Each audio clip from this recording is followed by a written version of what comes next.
Determinant में और बेटा मैट्रिसेस में कुछ फर्क है, वो फर्क आपको आज अच्छे से समझना पड़ेगा। अभी हम पहले तो मैट्रिसेस का इंट्रोडक्शन देखते हैं।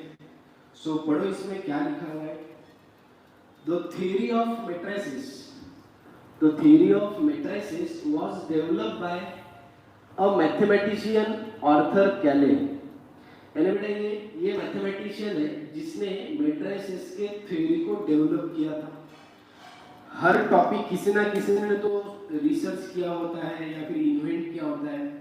सो आर्थर कैले ये साइंटिस्ट है या फिर ये मैथमेटिशियन है जिसने ये मैट्रिसेस का थ्योरी डेवलप किया है। एट द सेम टाइम बेटा आप लोगों को मैट्रिसेस सिर्फ 11 12 में नहीं, जो लोग इंजीनियरिंग करना चाहते हैं, समझ लो इंजीनियरिंग में भी आपको मैट्रिसेस का बहुत यूज है, या फिर जो बीएससी करना चाहते हैं उसमें भी मैथमेटिक्स जिसको रहेगा समझ लो उसमें भी आपको मैट्रिसेस मिलेगा। लेकिन एक बात याद रखना, आपको जो अभी मैट्रिसेस बेटा पढ़ना है वो सिर्फ एक तो एटमैक्स 3/3 के साइज तक। 3/3 म्हणजे काय? ऐसा मैट्रिक्स जिसका साइज जिसके अंदर 3 रो और 3 कॉलम हो सके, उससे ज्यादा नहीं होगा। क्लियर? चलो आगे बढ़ेंगे। Matrices are useful in expressing numerical information in a compact form. यानी जो न्यूमेरिकल इंफॉर्मेशन होती है, न्यूमेरिकल इंफॉर्मेशन को कॉम्पैक्ट फॉर्म में बताने के लिए मैट्रिसेस का यूज होता है। They are effectively used in expressing different operators. Hence, in economics, statistics, and computer science, they are essential. तो इकोनॉमिक्स में, स्टैटिस्टिक्स में और कंप्यूटर साइंस में मैट्रिसेस का बहुत यूज है। तो ये इंट्रोडक्शन था मैट्रिसेस का। ये पेपर में आपको कभी नहीं पूछेंगे। डेफिनेशन में अ रेक्टेंगुलर अरेंजमेंट, एक रेक्टेंगुलर अरेंजमेंट होता है बेटा ऑफ mn नंबर्स। डेफिनेशन है, डेफिनेशन भी आपको पेपर में कोई नहीं पूछेगा, बस ये नॉलेज पॉइंट ऑफ व्यू आपको पता होना चाहिए। पढ़ो सब लोग बड़बड़ करते रहना है। सामने मोबाइल है तो भी आपको बड़बड़ करते रहना है। इट लुक्स लाइक कि सर आपको पूछ रहे और आप बता रहे बेटा। घर वालों ने भी बोलना चाहिए बाहेर बिहार तर नाही बाबा हे असं विचारणार नाही, कारण त्यांना पूर्ण शॉक आहे तुमच्या की तुम्ही आहेतच, पण तरी तुम्ही जे मी म्हणतोय ते बडबड करायचं, बोलायचं। बोलो सब लोग। Definition of matrices: a rectangular arrangement of mn numbers in m rows and n columns। m rows में बेटा और n columns। सपोज कोई मैट्रिक्स है जिसमें m नंबर ऑफ रोज है। रोज बोले तो हॉरिजॉन्टल अरेंजमेंट होता है और कॉलम बोले तो वर्टिकल अरेंजमेंट होता है। एनक्लोज इन स्क्वेअर ब्रॅकेट और सिंपल ब्रॅकेट। एक तर अशा ब्रॅकेट मध्ये असतो, नाहीतर मग अशा ब्रॅकेट मध्ये एनक्लोज असतात ते numbers. Is called matrix of order m by n। Okay, त्या मैट्रिक्स की साइज असते m by n। A matrix by itself does not have a value। Matrix का खुद का कोई एक वैल्यू नहीं होता है और any special meaning, उसको कोई स्पेशल मीनिंग भी नहीं होता है। Okay, order of the matrix is denoted bye, कोणत्याही मैट्रिक्सच्या ऑर्डरला अशाने डिनोट करायचं m by n। त्याला वाचताना m by n वाचायचं। बघा इथे लिहिलं आहे read by m by n। अब आगे बढ़ो। Each member of the matrix, matrix के अंदर जो हर एक मेंबर रहेगा बेटा, each member of the matrix is called element of the matrix. Matrix के अंदर जो हर एलिमेंट रहेगा, हर नंबर रहेगा, उसको क्या बोलते हैं? एलिमेंट ऑफ द मैट्रिक्स बोलते हैं। केमिस्ट्री का एलिमेंट अलग होता है रे बाबा। ये नोटिस देना, matrices are generally denoted by, matrices को हम generally capital A B C से डिनोट करते हैं, एंड उसके अंदर जो एलिमेंट्स रहेंगे उसको स्मॉल ए आई जे, यहाँ पे आई और जे है, small I small J. I indicates position of row and J indicates position of column. Okay, matrix अगर ये है तो उसको फिर उसके एलिमेंट हम ए आई जे से बताएंगे। कैपिटल बी है तो स्मॉल बी आई जे से अकॉर्डिंगली। ओके, सो देखो ए i j is the element. आजी नाही होय हे ओ ताई, नाही त्याला आजी म्हणशी। ऐक, a i j is the element in ith row and jth column of the matrix. बघा आता हा एक मॅट्रिक्स याचं नाव कॅपिटल ए आहे, हा स्क्वेअर ब्रॅकेट मध्ये आहे, याची साइज 3x3 आहे. का बरं? कारण 3 रो आहे, first row, second row, third row, first column, second column, third column. That's why its size is 3x3. याचा साइज किती रे बाबा? 3x3. असं लक्षात ठेवायचं. और हमेशा पहले बेटा रो को काउंट करना, बाद में कॉलम को काउंट करना है. क्लियर? उसके बाद देखो क्या लिखा है हियर A32 म्हणजे आता हा एलिमेंट हा कॅपिटल ए होता, हा स्मॉल ए आहे, हा त्या मॅट्रिक्सचा काय एलिमेंट, आणि कोणता element? Third row second column. 3 2 म्हणजे काय? 3 म्हणजे रो आणि 2 म्हणजे कॉलम. पहला नंबर रो इंडिकेट करतो, दूसरा नंबर कॉलम इंडिकेट करतो. सो आप लोगों को वो नंबर बताना है जिसमें थर्ड रो हो और सेकंड कॉलम हो. सो बोलो बेटा थर्ड रो और सेकंड कॉलम कौन सा? ये फर्स्ट रो, ये सेकंड रो, ये थर्ड रो. ये थर्ड रो है, लेकिन सेकंड कॉलम कौन सा? First column, second column. तो ये -2 आ जाएगा. Is it clear? So a matrix is having 3 rows and 3 columns. The order of A is 3x3. Read as 3x3. There are 9 elements in the matrix. अगर matrix का size बेटा 3x3 है, तो अगर आपको पूछा जाए कि कितने एलिमेंट्स अंदर है, तो 3 3 सा कितना? 9. So इसका multiplication is equal to number of elements inside the matrix. So 3 into 3 कितना? 9. और ये काउंट करो, टोटल 9 नंबर्स है. अगर यहाँ 3/2 रहता है तो 3 2 जा 6, मतलब अंदर 6 एलिमेंट्स रहेंगे. Is it clear? इसका इसमें 2 रो है और 2 कॉलम है, इसलिए ऑर्डर 2/2 रहेगा. इसमें 2 रो है और कॉलम 3 है, इसलिए 2/3. पहले नंबर ऑफ रो बताना. कुछ लोग घाई में औकात करते हैं और इस मैट्रिक्स का साइज 3/2 बताते हैं. 3/2 नहीं बेटा, 2/3. 3/2 क्यों नहीं? क्योंकि सबसे पहले हमेशा रो को बताना कितने रो है.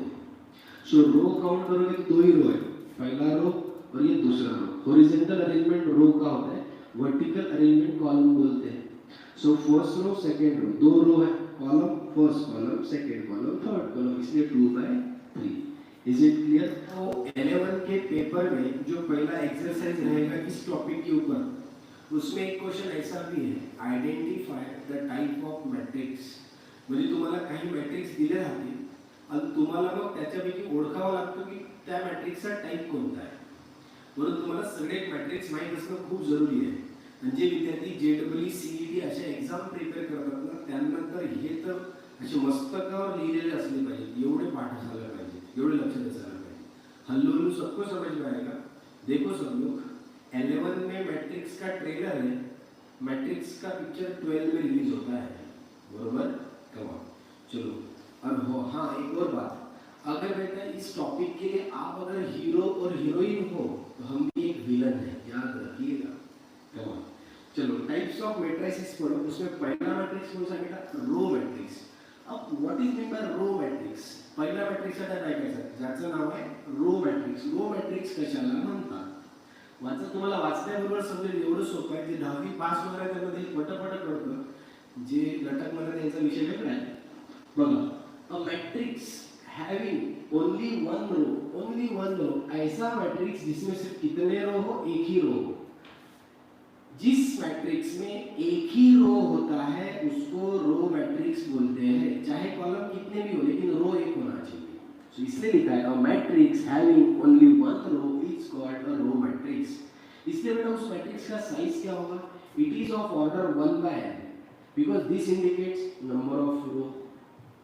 सो बेटा रो एक ही है, n बोले तो कॉलम्स कितने भी हो सकते हैं, एक column, 2 column, 3 column, any number of column. That's why यहाँ लिखा हुआ है n ग्रेटर देन और इक्वल टू. एक तो 1 कॉलम होगा या फिर 1 से ज्यादा होगा. 0 कॉलम हो ही नहीं सकता. मैट्रिक्स कसा बनणार मग? बरोबर ना? म्हणून 1 n ची व्हॅल्यू 1 किंवा 1 पेक्षा जास्त. बघा 2 एक्झाम्पल तुमच्या डोळ्यासमोर आहे. याच्यात बघा रो एकच आहे, कॉलम 2 है, दिसते का बाबांनो? म्हणून याला 1/2 म्हटलेलं आहे. अब इसमें देखो रो एक है लेकिन कॉलम 3 है, 1 2 3, इसलिए इसका साइज 1/3 है. Is it clear? सो देखो what is mean by row matrix? जिसमें सिर्फ एक ही रो हो, चाहे कॉलम कितने भी हो, that is called as row matrix. और जिस स्टूडेंट को रो मैट्रिक्स समझ में आता है, समझ लो आपको कॉलम मैट्रिक्स भी आ रहा है. क्या होगा अगर इसमें ओनली 1 रो है तो इसमें क्या होगा बेटा? ओनली 1 कॉलम, एक ही कॉलम रहेगा. पढ़ो सब लोग. A matrix having only one column is called column matrix. It is of order m/1. अब ये जो 1 है, it is a column. Column एक ही है, देखो जैसे इसमें एक रो था वैसे इसमें एक कॉलम है, इसमें भी रो कितने भी हो सकते, इसलिए m 1 हो गया, 1 से ज्यादा होगा। ओके, और देखो एक ही कॉलम है, कॉलम एक है लेकिन रो दो है, और हमेशा रो पहले बताते हैं कॉलम बाद में। दो रो एक कॉलम, इसमें 2 बाय 1, इसमें 3 रो एक कॉलम, इसमें 3 बाय 1। सो ये दो मैट्रिक्स पहिले आपको याद रखणे, रो मॅट्रिक्स और कॉलम मॅट्रिक्स। चलो नोट आहे 2000 ची, अरे 2000 ची नाही बाबा, नोट मॅट्रिक्स ची आहे, वाचा काय म्हटलेलं आहे। नोट क्या है, सिंगल एलिमेंट मॅट्रिक्स, म्हणजे कोणी असे म्हणू शकतो की सर एखाद्या मॅट्रिक्स मध्ये फक्त एकच नंबर आहे समजा, बघा ना जसे ईमानदारी से कि व्हाट इज मीन बाय, पढ़ो नोट, सब लोग नोट पढ़ेंगे। नोट में क्या लिखा हुआ है, single element matrix, single element matrix is a row matrix as well as column matrix.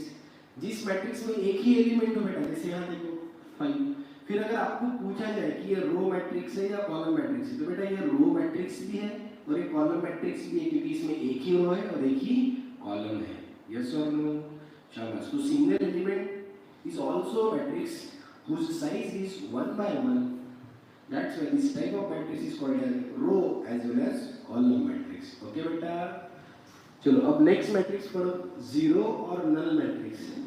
नाव दोन्ही लक्षात ठेवायचे, जीरो और null matrix. A matrix in which every element is zero, ऐसा मैट्रिक्स जिसमें हर एक एलिमेंट जीरो होता है। देखो बेटा, a matrix in which every element is zero, a matrix in which every element is zero, जिसका हर एक एलिमेंट जीरो होता है उसको बोलते हैं जीरो मैट्रिक्स और null matrix. It's so simple, it is denoted by zero, या फिर ओ, कैपिटल ओ बोलो, जीरो बोलो। तो देखो बेटा इस मैट्रिक्स को कैसे, इसमें सारे एलिमेंट जीरो है, इसका साइज 3/3 है, इसका साइज 3/2 है, लेकिन इसमें भी सारे एलिमेंट जीरो है। सबसे ज्यादा पसंद आने वाला टॉपिक है अंडा मैट्रिक्स। कोणता मैट्रिक्स, अंडा मैट्रिक्स। अंडा मैट्रिक्स को कारण सगळे अंडे असतात। होय दादा, अंडू पांडू सगळे एलिमेंट झिरो असतात याच्यात। ज्या मॅट्रिक्स मध्ये सगळे एलिमेंट झिरो असतात त्या मॅट्रिक्सला झिरो मॅट्रिक्स और नल मॅट्रिक्स म्हणतात। I hope it's a matrix with equal number of rows and columns. म्हणजे बेटा असा मॅट्रिक्स ज्याच्यात equal number of rose and columns असतात, म्हणजे जेवढे रो असतील तेवढेच कॉलम जर असतील तर तशा मॅट्रिक्सला म्हणतात स्क्वेअर मॅट्रिक्स। आठवा तसं आपण जॉमेट्री मध्ये स्क्वेअर कशाला म्हणायचो, ज्याचे चारही साइड सारखे असतात, जिसके चारों साइड सेम होते हैं उसको हम स्क्वायर मैट्रिक्स बोलते थे। वैसे स्क्वायर बोलते थे। अब स्क्वायर मैट्रिक्स किसको बोलेंगे, जिसमें number of rows should be equal to number of columns, जिसमें जितने रोज रहेंगे उतने ही अगर कॉलम्स है तो उसको बोलते बेटा square matrix. So have a look. चलो देखो इसमें कितने रो है, first row, second row, third row, first column, second column, third column. इसका मतलब 3/3 है, ये स्क्वायर मैट्रिक्स हुआ। ये 2/2 है, स्क्वायर मैट्रिक्स हुआ। और आपके 11-12 के सिलेबस में बेटा 2/2 और 3/3 से बड़ा कोई स्क्वायर मैट्रिक्स नहीं आता है। जब आप इसके आगे वाला मैथमेटिक्स पढ़ते हो जिसमें तो 4/4, 5/5 और 6/6 भी हो सकता है, लेकिन आप लोगों को 11-12 के स्टेट बोर्ड के सिलेबस के लिए सिर्फ स्क्वायर मैट्रिक्स दो ही प्रकार के मिलेंगे, एक तो 2/2 या फिर 3/3। अरे गेटिंग, जमलं बाबा असं म्हणायची गरज नाही, कारण होऊ शकतं तुम्हाला एंट्रन्स मध्ये याच्यापेक्षा जास्त मॅट्रिक्स, जास्त ऑर्डरच्या मॅट्रिक्सचा पण यूज करावा लागेल।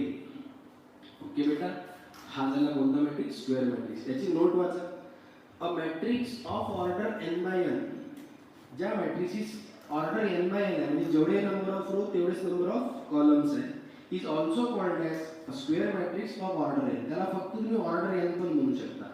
जर नंबर ऑफ रो आणि नंबर ऑफ कॉलम सेम असेल तर त्या मॅट्रिक्सला फक्त तुम्ही ऑर्डर n बनवू शकता। म्हणजे याला तुम्ही काय बोलू शकले असते, ऑर्डर 3, कारण 3/3 है। इसको क्या बोल सकते हो, ऑर्डर 2, क्योंकि ये 2/2 है। इज इट क्लियर बेटा? शाबाश। a is equal to aij suffix n/n, n/n है ना, पढ़ो, be a square matrix of order n, then ये एक ऐसा स्क्वायर मैट्रिक्स है जिसमें n/n ऑर्डर है उसका और उसके अंदर एलिमेंट्स भी n into n रहेंगे। चलो बरोबर आहे का? द एलिमेंट्स A11 म्हणजे first row first column, small A22 second row second column, small 33 A small A33 म्हणजे बेटा जो रोची पोझिशन आहे तीच कॉलमची पोझिशन आहे. तर याच्याबद्दल मी थोडंफार तुम्हाला डिटर्मिनेंट मध्ये सांगितलं होतं कि जिस एलिमेंट का रो और कॉलम का पोजीशन सेम है उसको क्या बोलते हैं? उसको बोलते हैं डायगोनल एलिमेंट्स. क्या बोलते हैं? Diagonal elements of a matrix. ज्या एलिमेंटची रोची पोझिशन कॉलमची पोझिशन सेम असेल त्या मॅट्रिक्सला किंवा त्या मॅट्रिक्सच्या त्या एलिमेंट्सला डायगोनल एलिमेंट्स म्हणतात. A11 A22 A33 बरोबर आहे बाबा. पुढे वाचा. Note that the diagonal elements are defined only for, आणि एक लक्षात ठेवायचं डायगोनल एलिमेंट फक्त आणि फक्त स्क्वेअर मॅट्रिक्स साठी असतात. डायगोनल एलिमेंट्स फक्त स्क्वेअर मॅट्रिक्स साठी असतात. रेक्टँग्युलर मॅट्रिक्स साठी तुम्हाला डायगोनल भेटणार नाही.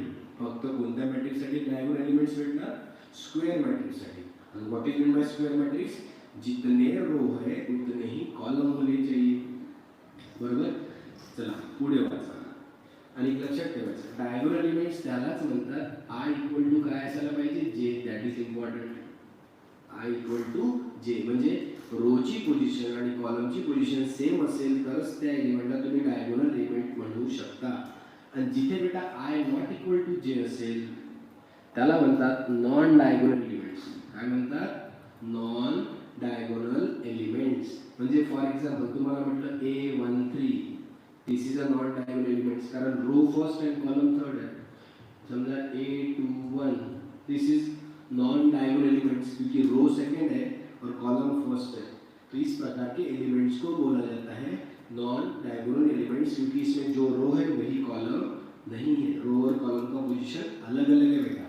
और जहाँ पे जैसे फॉर एग्जाम्पल जहाँ रो का पोजीशन कॉलम का पोजीशन सेम रहेगा उसको बोलते हैं diagonal elements. Come on. And these are non diagonal elements where I not equal to J. Non diagonal where I equal to J diagonal elements. Is it clear बेटा? Come on. चलो आगे पढ़ो. तीसरा note elements Aij where I less than J. म्हणजे I हा मोठा असेल की J हा मोठा असेल. I हा छोटा आणि J मोठा असेल. I less than J. हे लक्षात ठेवायचे कंडिशन. ह्या कंडिशन मी तुम्हाला विचारणार आहोत आणि ह्या कंडिशन ज्याला माहिती आहे त्याला एंट्रन्स किंवा एमसीक्यूज पटापट सॉल्व करता येतील. These are the important conditions. Diagonal elements म्हणजे I इक्वल टू J. जे रोची पोझिशन असेल तेच पोझिशन कॉलमची असायला पाहिजे. नॉन डायगोनल एलिमेंट्स म्हणजे काय? I not equal to J. कळतं ना सगळ्यांना? आणि बेटा अजून तुम्हाला माहित असलं पाहिजे जिथे I लेस देन J असते एलिमेंट्स अबोव द डायगोनल. आता डायगोनलच्या वरची जर एलिमेंटची गोष्ट केली डायगोनल के ऊपर के एलिमेंट सपोज ये डायगोनल है उसके ऊपर के एलिमेंट्स के लिए बेटा I लेस देन J यानी J कॉलम का पोजीशन ज्यादा रहेगा रो का पोजीशन कम वाला रहेगा. ओके. अगर इसका एग्जांपल मुझे देना है तो मैं कैसे बोलूँगा? जैसे A23 A12 ये देखो यहाँ पे रो का पोजीशन 2 है कॉलम का 3 है. कॉलम का पोजीशन ज़्यादा है. यहाँ रो का पोजीशन 1 है कॉलम का पोजीशन 2 है. तो जहाँ पे कॉलम का पोजीशन रो से ज़्यादा रहेगा वो एलिमेंट्स अबोव द डायगोनल रहते हैं. डायगोनलच्या वरचे एलिमेंट्स. आता below the diagonal common sense आहे ते कोणालाही समजेल. I ग्रेटर देन J यानी अब I का पोजीशन कॉलम से ज़्यादा रहना चाहिए वो बिलो द डायगोनल रहेंगे. इसका एग्जांपल अगर देना है तो A21 A32 ऐसे there are different number of examples. तो यहाँ देखो बेटा रो का पोजीशन 2 है और कॉलम का पोजीशन 1 है. तो रो का ज़्यादा है कॉलम का कम है. यहाँ देखो रो का पोजीशन 3 है और कॉलम का पोजीशन 2 है. तो जहाँ रो का पोजीशन ज़्यादा हो कॉलम का कम हो that is called as the elements below the diagonal. So these are the 4 important point. Diagonal element उसको बोलते हैं जहाँ पे I इक्वल टू J होता है. अब बराबर सुना, अब लिखना नहीं है कमेंट बॉक्स में कुछ. डायगोनल एलिमेंट्स उसको बोलते हैं जहाँ पे I इक्वल टू J होगा. नॉन डायगोनल एलिमेंट्स उसको बोलते हैं जहाँ पे I not equal to J होगा. और जहाँ पे I लेस देन J है वो अबव द डायगोनल एलिमेंट्स रहेंगे. और जहाँ पे I ग्रेटर देन जे है उसको बिलो द डायगोनल के एलिमेंट्स बोलेंगे. इज इट क्लियर बेटा? डायगोनल मैट्रिक्स वाचा अ स्क्वायर मैट्रिक्स इन विच. अब बराबर सुनना सब लोग. पहली बात तो डायगोनल मैट्रिक्स वही होता है जो क्या होता है, स्क्वायर मैट्रिक्स होता है. कौन सा मैट्रिक्स होता है? Square matrix. डायगोनल मैट्रिक्स हमेशा स्क्वायर मैट्रिक्स होता है. तो क्या लिखा हुआ है पढ़ो. A square matrix in which every non-diagonal element is zero. म्हणजे बेटा I not equal to j. म्हणजे जर याची कंडिशन लिहून द्यायला झाली, मस्त कंडिशन होईल. काय रे बाबा ऐका. aij equal to 0 where हे कंडिशन बुक्स मध्ये नाही आहे, फक्त तुम्हाला माहित असले पाहिजे म्हणून. असं म्हटलं चालेल का? जहां पे रो और कॉलम का पोजीशन सेम नहीं है, वो हर एलिमेंट का वैल्यू 0 होना चाहिए. पढ़ो. This is the important condition everyone. क्या लिखा बेटा कि aij इक्वल टू 0, हर वो एलिमेंट का वैल्यू 0 होना चाहिए जहां पे i not equal to j है, क्योंकि i not equal to j का ही मीनिंग होता है non diagonal element. So what is in by diagonal matrix? A square matrix in which every non diagonal element is 0. हर non diagonal element 0 होना चाहिए. Check करो. अब बेटा ये डायगोनल हुआ. डायगोनल के अंदर के एलिमेंट 0 हो या ना हो, डायगोनल मैट्रिक्स उसको बोलते हैं जहां पे नॉन डायगोनल एलिमेंट 0. देखो these are the diagonal elements, these are the non diagonal elements. Come on. और हर नॉन डायगोनल एलिमेंट 0 है. देखो फिर डायगोनल के अंदर के 0 हो या ना हो उससे मतलब नहीं है. मतलब इससे कि डायगोनल के अलावा जो एलिमेंट्स है नॉन डायगोनल एलिमेंट्स, वो सारे के सारे 0 होने चाहिए. समजलं रे हीरो? सगळे पाहिजे 0. कोणते 0 पाहिजे? जे नॉन डायगोनल एलिमेंट्स आहेत, डायगोनलच्या व्यतिरिक्त एलिमेंट्स. इथे बघा हे डायगोनल आहे, बाकीचे 0 आहेत. इथे बघा हे डायगोनल आहे, बाकीचे 0 आहेत. आणि जे डायगोनल एलिमेंट कोण आहे? 5 0 नाही. इथे डायगोनल एलिमेंट्स कोण आहेत? बोलो. यहाँ पे डायगोनल एलिमेंट कौन है बेटा? -1 और -5. यहाँ पे डायगोनल एलिमेंट्स क्या है बोलो? -1 -2 और -3. In this way have a look. a11 a22 a33 11 22 33 म्हणजे रो आणि कॉलमची पोझिशन सेम असेल तर हे डायगोनल एलिमेंट्स आहेत. a11 a22 a33 are diagonal elements of a diagonal matrix A of order 3. Then we write matrix A as A is equal to diagonal. Yes or no? चलो आगे बढ़ेंगे. Next matrix है scalar matrix. Scalar matrix हा diagonal मैट्रिक्सचा मोठा भाऊ आहे. I repeat, scalar matrix हा diagonal मैट्रिक्सचा मोठा भाऊ आहे. थोडासा चेंज आहे, पाहूया काय आहे. चला वाचा बेटा. स्केलर मैट्रिक्स अ डायगोनल मैट्रिक्स. बघा आता स्केलर मैट्रिक्स हा डायगोनल मैट्रिक्स असतो. A diagonal matrix in which all diagonal elements are same. ऐसा डायगोनल मैट्रिक्स होना चाहिए, ऐसा डायगोनल मैट्रिक्स होना चाहिए जिसमें सारे डायगोनल एलिमेंट्स सेम होने चाहिए. तो देखो बेटा सारे डायगोनल एलिमेंट्स सेम है. Come on. Diagonal elements same होने चाहिए और नॉन डायगोनल एलिमेंट्स 0 होने चाहिए. अगर आपको कोई बोलेगा कि इसका कंडीशन लिखकर बताओ, तो मैं जो लिख रहा हूँ एकदम करेक्ट है क्या देखना. हे कंडिशन तुम्हाला कळल्या पाहिजेत. चला सांगा याचा अर्थ काय कि बेटा हर एलिमेंट एक कांस्टेंट होना चाहिए जहां पे i इक्वल टू j. यानी हर डायगोनल एलिमेंट का वैल्यू सेम होना चाहिए. k 1 1 का वैल्यू k मतलब क्या 5 7 व्हाटएवर 1 1 2 2 3 3 4 4. जहां रो और कॉलम का पोजीशन सेम है उसका हर एक का वैल्यू सेम होना चाहिए. और जहां रो और कॉलम का पोजीशन अलग है उसका आंसर 0 होना चाहिए. So this is diagonal matrix and overall this is a scalar matrix. मस्त कंडीशन. आप देख लो, देखने से ही फटाफट पता चलेगा. तो हर स्केलर मैट्रिक्स, अब एक नोट याद रखना, हर स्केलर मैट्रिक्स डायगोनल मैट्रिक्स होता है, but her diagonal matrix scalar matrix भी होता है. Is it clear? सो बेटा ये था आज के लिए. आप फटाफट देखो, हमने 6 मैट्रिक्स तक आज पढ़ा है. इसके आगे के मैट्रिक्स में आपको कल पढ़ाऊंगा.